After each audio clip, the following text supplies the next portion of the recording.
the wild winds call. Jasper's walking, taking pictures of it all. Boots on the ground, heart in the sky, following the blazes, just a rambling guy. Through the valleys, over the hills, chasing that freedom, feeling the thrill. With every sunrise, he's finding his way, living the dream, one step a day. Trail named Jasper, walking on through, Bruce trail bound with a camera view, hiking the ridges, chasing the light.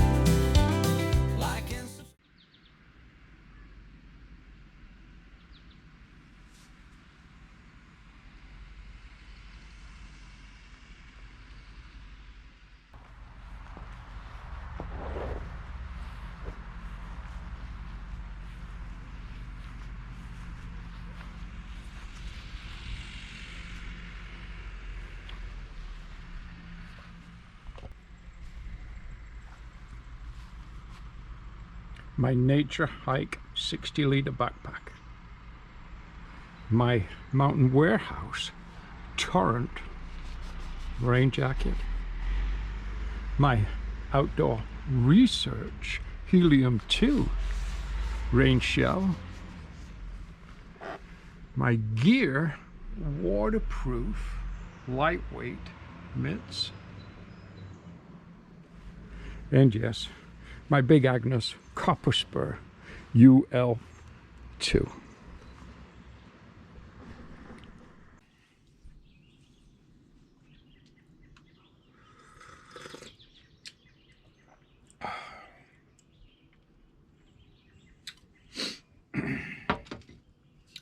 Good morning, everybody.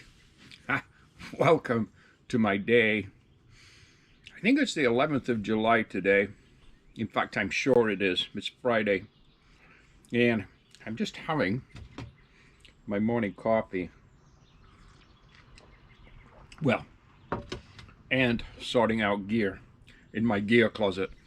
But it made me think a little bit as I started going through my gear again after my recent through hike of the Coast to Coast Trail, the West Island Way and the Great Glen Way in the UK. 600, little over 600 kilometers, about 625 kilometers.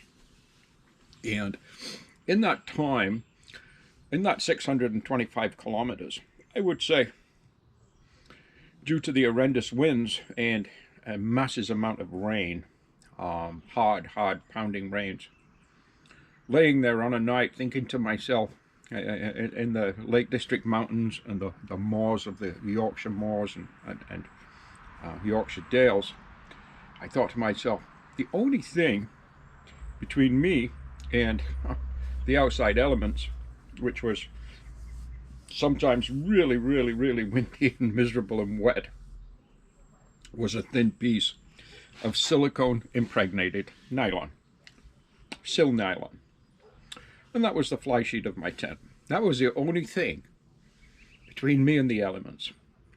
That made me start thinking, okay, when this particular hike is over and I'm back in Canada and I'm you know, cleaning and so on my gear, I really must treat my tent, look after my tent, because that one thin piece of nylon, my fly sheet again, is so very important. And by the way, so is yours.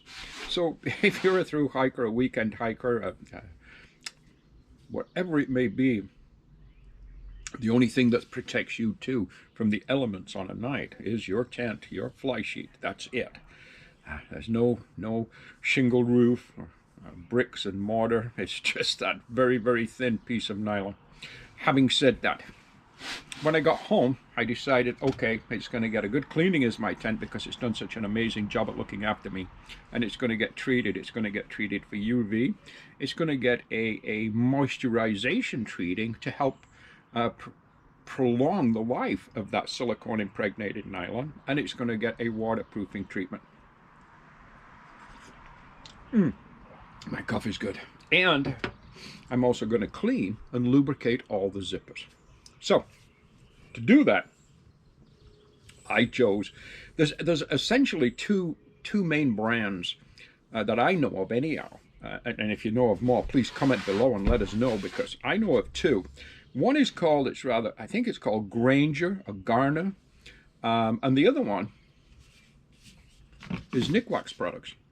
I've used both, and I'm not really seeing a difference in the quality of both. So if you get one of them on sale, hey, go with that one. But the products I used this time was Nikwax for the cleaning and the waterproofing, the UV protection, and the moisturization of the actual nylon. And I just picked this up. This is a zipper cleaner and lubricant.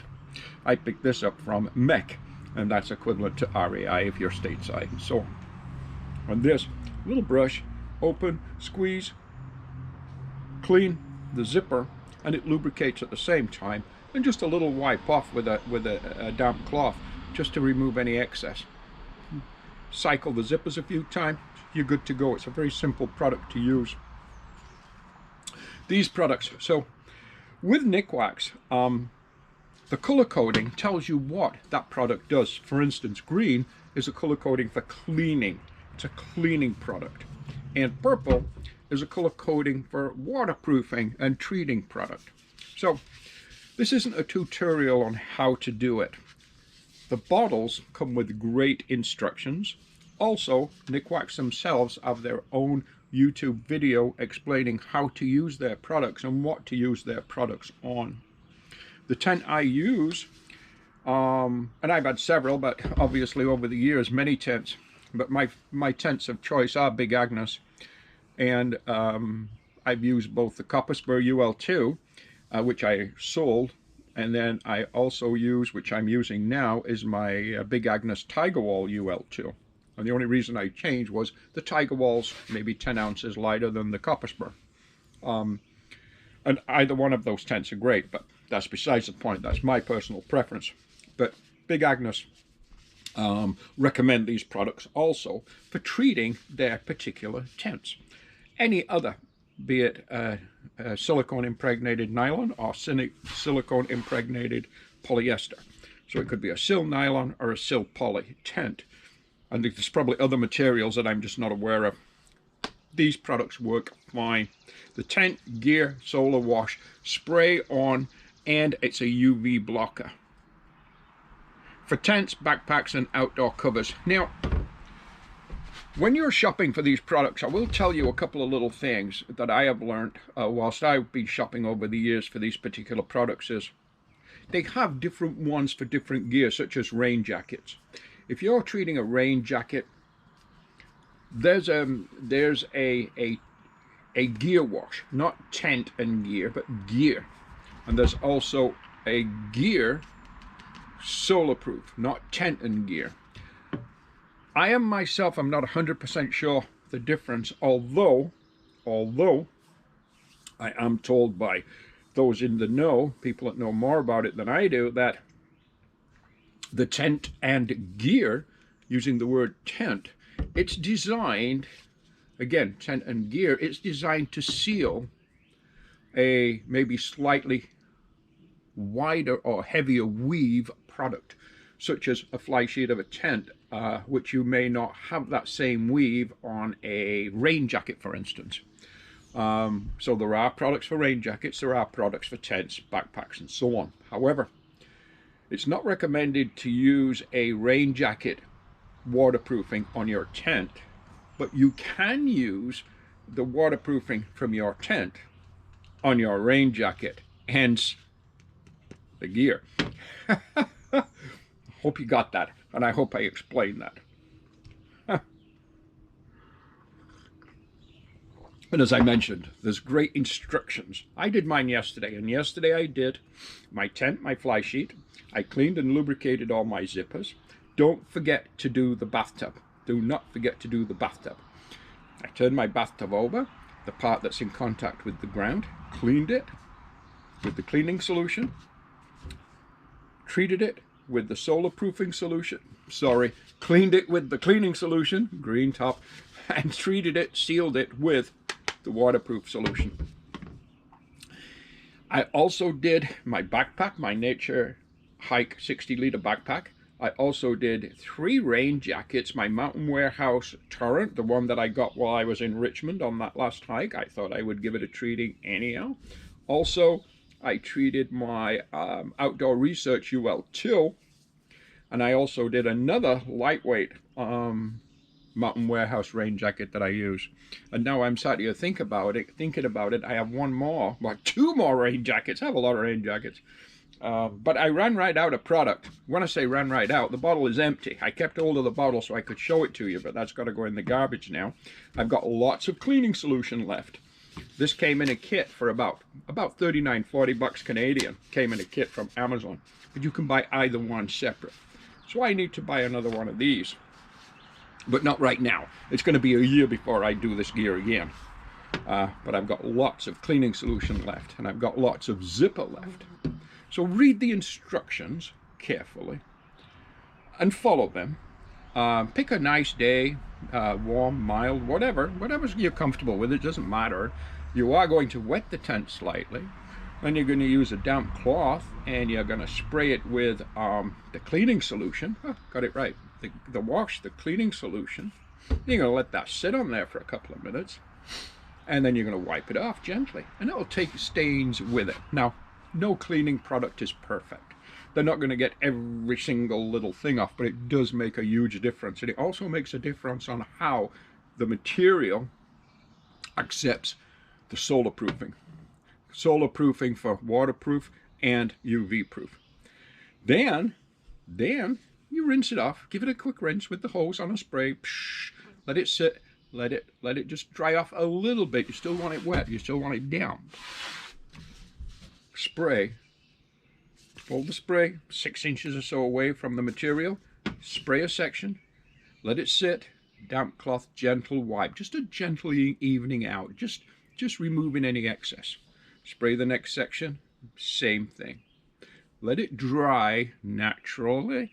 Don't force dry. I want to tell you about that too, because that's something I learned while I was in the UK. So let me just go ahead and tell you about that right now. So I was in Tindrum on the West Island Way. So by the time I was there, I'd already done the coast to coast, almost 200 miles across the UK. Well, for me, it was a little over. It was 205 miles across the UK. And my second trail, because I went there to do 3, was the West Island Way. And when I was at the hostel in Tindrum, I got there and it was a rainy, miserable day. And nobody else was there. The office was closed till 4 o'clock, the sign said, but they did have a covered area. And I went and sat at the covered area, and I made myself a coffee with my stove and so on, and they had a drying room. And I thought, well, while I'm waiting, I'm going to take my tent out of my pack, and I'm going to hang it up in the drying room and get it dried off.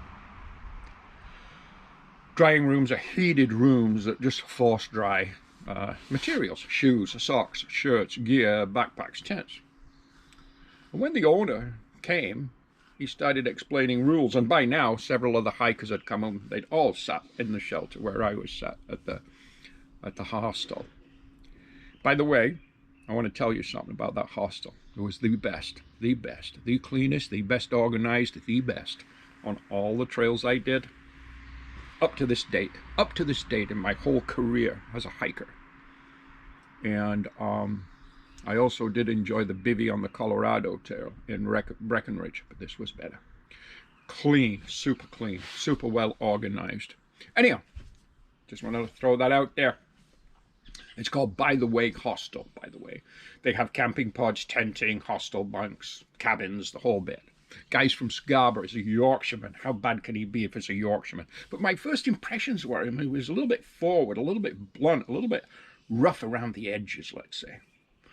Because he said, you don't ever put a tent in the drying room. And I said, sir, excuse me, I've got a tent in the drying room. He said, no, you don't. I said, yes, I did. There was nobody here. And I put my tent in. He said, well, there's a sign there that says no tents in the drying room. And I said, oh, I didn't see the sign. He said, oh, you did see the sign. You just A, didn't read it, or you ignored it. Well, in all truthfulness, he was 100% correct. I did see it. I did read it, and I ignored it because I wanted to get my fly sheet dry on my tent. But he then proceeded to tell us, he says, he says, do you know, you guys, how much you damage your tent by forced drying it in a drying room? So at the first I thought, oh, that bullshit. It just pissed off at me. But you know what? When I started looking at the manufacturer's recommendations and other manufacturers' recommendations, like he suggested we do, I found it kept saying dry naturally. Dry naturally. Just lay it out in a gentle breeze, some gentle sunshine, erect the tent, whatever. Let it dry naturally. Don't force dry it. And I thought, my goodness, the gentleman was right. I can't think of his name. He's from Scarborough and he spends the winters there. It's by the way in Tyndrum or Tyndrum. It's spelled T-Y, but I think they say T-I, Tyndrum, on the West Island Way. Best hostel I've ever been in. Great. Okay, having said all that, so let your tent dry naturally. This will help prolong the material, the durability, the waterproofing, and so on. And if all you get out of this video is keep in mind the only thing that protects you from those elements when it's thundering, lightning, gale force winds, and pounding rain is an extremely thin piece of nylon. That's the only thing that keeps you separated, that keeps you dry, keeps you warm, because there's a lot of body heat on a cold night generated from your body inside your small tent. Oh, excuse me. Then look after it.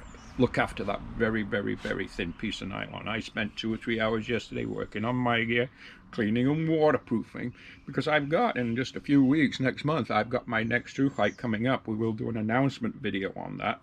That's not this one. Listen, thank you so much for joining me today. I appreciate it. I'm glad you're here. I hope you get something out of my videos. There's a huge cost goes along with what we're doing. So if you feel that you are getting something out of my video, you may want to try our Buy Me a Coffee program. And our Buy Me a Coffee program is simply a way that you can just show your appreciation and help support our channel. Of course, please like our videos. Please subscribe to our channels. And if you feel inclined to send a gift to our channel, you can do so by simply e-transferring a toonie, if you will, to trailnamedjasper@gmail.com. Again, trailnamedjasper@gmail.com. Hey, that's all it takes, and it goes so far in helping our channel grow, because that's the intent, and that's the desire, and I do believe it's a beneficial channel to people. I think we have a lot of things good to offer. We've certainly hiked thousands and thousands of miles on a lot of trails, and we'd like to share that information and that knowledge, those experiences with you. Hey, I hope you have a great day. And don't forget, take time to enjoy your coffee each and every morning. It's so important. That's just my 2 cents. Okay, have a great day. We'll talk to you later. Bye-bye.